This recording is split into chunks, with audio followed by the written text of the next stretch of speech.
Il y a 3 semaines, nous avons célébré la nativité de Jésus, Dieu fait homme.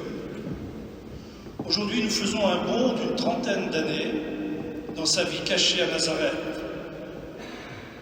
Dernier acte de la manifestation de Dieu dans l'enfant Jésus de Nazareth.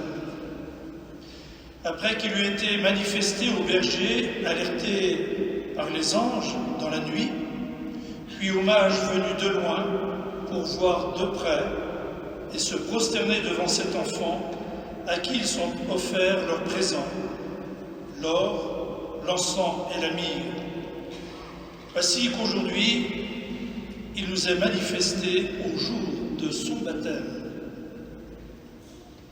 Après avoir porté notre regard sur l'enfant qui nous a été donné, après nous être prosternés devant lui comme les mages, voici qu'aujourd'hui nous contemplons Jésus qui, à 30 ans, se fait baptiser dans les eaux du Jourdain. Jésus avait-il besoin de se faire baptiser et de recevoir le baptême donné par Jean et ses disciples? Quel sens donner au baptême de Jésus pour nous aujourd'hui? En effet, Jésus n'avait pas besoin de recevoir le baptême puisqu'il s'agit d'un rituel de pénitence, exprimant avec le symbole de l'eau la purification du cœur pour les Juifs qui se reconnaissaient pécheurs. Jean et ses disciples prêchaient la conversion des cœurs et baptisaient dans les eaux du Jourdain, tout simplement pour préparer à la venue du Messie attendu. Comme un bon juif, élevé dans la culture et la religion juive, Jésus a voulu recevoir le baptême pour initier un autre baptême. D'ailleurs, Jean l'annonce lui-même lorsqu'il précise « Moi, je vous baptise avec l'eau, mais il vient celui qui est plus puissant, lui vous baptisera dans l'Esprit Saint et le feu. » Demandant à recevoir le baptême, Jésus se laisse traiter comme un pécheur. Il se met au rang des pécheurs, lui qui est sans péché. Nous contemplons l'incroyable humilité de Dieu en son Fils Jésus, qui a voulu se faire en tout l'un de nous en se mettant au rang des pécheurs. Par son baptême, Jésus révèle le vrai sens du baptême chrétien, celui que nous avons reçu. Après son baptême, alors qu'il est en prière, l'Esprit Saint, avec l'apparence d'une colombe, descendit sur lui. Du ciel, une voix se fit entendre, « Toi, tu es mon Fils bien-aimé, en toi j'ai mis toute ma joie. » Dans l'Évangile, Saint Jean reconnut que c'était le Christ qu'il désigne, comme le prêtre d'ailleurs, à chaque messe invitant pour la communion, « Voici l'agneau de Dieu qui enlève les péchés du monde. » Ainsi, le baptême de Jésus est bien une nouvelle épiphanie, c'est-à-dire une manifestation de l'identité réelle de Jésus, vrai homme et vrai Dieu, en qui désormais nous reconnaissons le Christ Sauveur, Dieu au milieu de nous. Par ce baptême qui inaugure son ministère, Jésus manifeste le but de sa mission. Il est le serviteur sauveur. Saint Maxime de Turin écrit à ce propos, je le cite, « Le Christ est baptisé non pas pour être sanctifié par l'eau, mais pour sanctifier lui-même l'eau. Lorsque le Sauveur est lavé, l'eau est d'avance purifiée tout entière en vue de notre baptême. »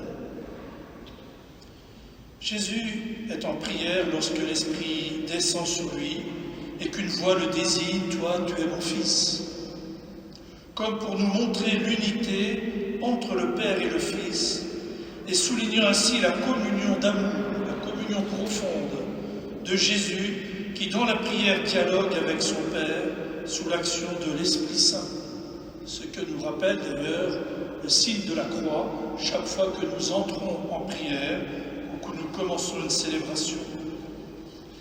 C'est donc pour nous que Jésus a voulu recevoir le baptême, pour qu'au jour de notre baptême, ces paroles du Père adressées à Jésus au moment de son baptême s'adressent à chacun de nous, à chacun de ses enfants, pour qui lui, Jésus, a donné sa vie. Ces paroles de l'ange, ces paroles venues du ciel sont la réponse du Père à la prière de Jésus. La réponse du Père à l'offrande de Jésus qui, sur la croix, a offert sa vie en sacrifice, afin qu'au matin de Pâques, nous recevions la vie nouvelle et éternelle.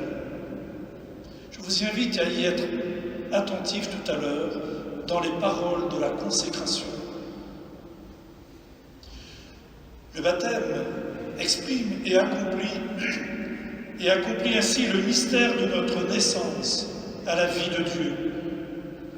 Comme pour Jésus, le ciel s'est ouvert pour nous afin que nous puissions parler à Dieu dans la prière et être en relation avec lui par les sacrements. Baptisés dans l'eau et l'Esprit Saint, nous sommes devenus enfants de Dieu. Au jour de notre confirmation, nous avons reçu la force de l'Esprit Saint pour vivre notre baptême. D'où l'importance de la confirmation. Je le rappelle, dites-le autour de vous à ceux qui ne sont pas confirmés. C'est pour ça qu'ils ne sont pas là. On ne peut pas pratiquer sa religion et vivre son baptême pleinement si on n'a pas reçu le souffle de Dieu qui nous pousse en avant et qui nous guide sur le chemin de la foi, de l'espérance et de la charité. Nous avons cette mission de le dire, parce que beaucoup ne le savent pas.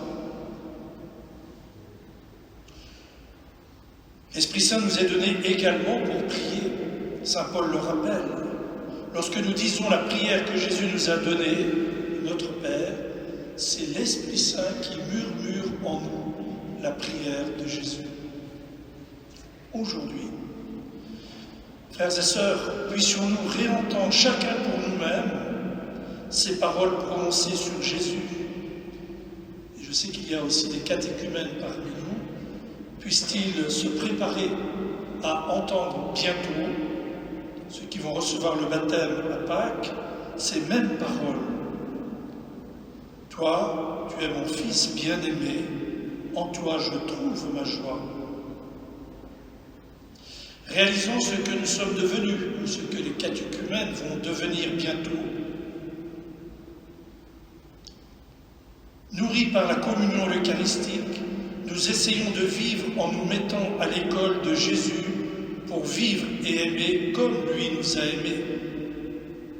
Et nous vivons l'aujourd'hui de notre baptême. Nous ne devrions jamais dire « j'ai été baptisé, mais je suis baptisé ». Notre baptême, ce n'est pas un événement du passé, c'est bien l'aujourd'hui de notre vie chrétienne. Laissons résonner au plus profond de nous-mêmes cette voix qui vient du ciel. Tu es mon Fils bien-aimé, en toi je trouve ma joie. Puissions-nous, en ce jour, rendre grâce à Dieu pour ceux qui nous ont fait baptiser, nos parents, pour le plus grand nombre d'entre nous, probablement. Je pense aussi aux catéchumènes, pour d'autres personnes qui les ont guidés vers le baptême. Prions pour eux, prions également pour nos parrains et marraines, pour nos filleuls si nous sommes parrains et marraines. C'est le jour vraiment où il faut qu'ils soient présents dans notre prière. Prions pour ceux qui nous ont éveillés à la foi et remercions le Seigneur pour les merveilles qu'il nous donne de vivre depuis notre baptême. Le baptême de Jésus nous rappelle notre baptême, ainsi que l'engagement que nos parrains et marraines ont contracté en notre nom quand ils nous ont présentés à l'Église pour que nous devenions non seulement enfants de Dieu, mais disciples missionnaires du Christ et de l'Évangile. Frères et sœurs bien-aimés, vivons dans la joie d'être baptisés ou de l'être bientôt, devenus par le don de l'Esprit les enfants de Dieu notre Père, frères et sœurs de Jésus.